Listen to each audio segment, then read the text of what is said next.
Footy fans in CONCACAF have been waiting a long time for World Cup qualifiers to commence, but today, the wait is finally over, and when Canada takes to the pitch tomorrow, it will have been precisely 1660 days since they were last in World Cup qualifying action.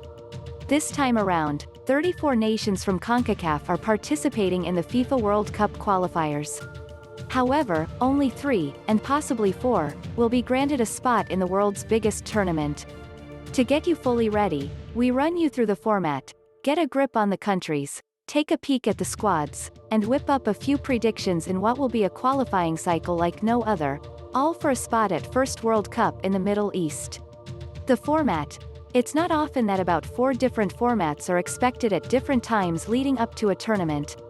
Fans were dealt an initial shock when in July 2019 a revamped format would see teams qualify for a hex by FIFA ranking. Last spring it became clear that the format would need further alteration.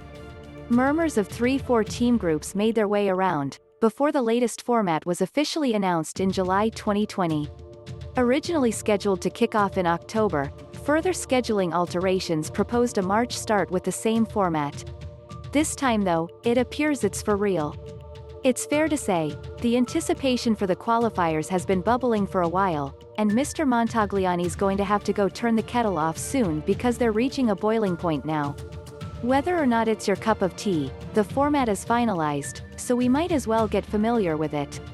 The 34 nations have been split up into 2 groups from the starting blocks. Based on the July 2020 FIFA ranking, the 29 lowest CONCACAF teams will start in round 1, while the privileged top 5 have been given a pass straight to the final round. No, Canada is not among them. Round 1, the 29 countries left to scrap it out for 3 spots in the final round must start here. Countries have been divided into 5 groups of 5 teams, and 1 group of 4 teams.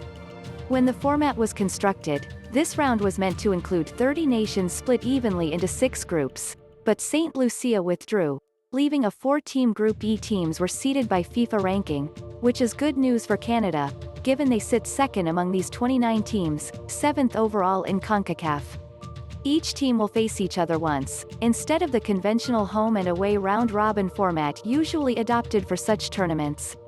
There is also a positive for Canada here, as it means that they will get to face the 2 other highest-ranked teams in their group, namely Bermuda and Suriname, as the home team.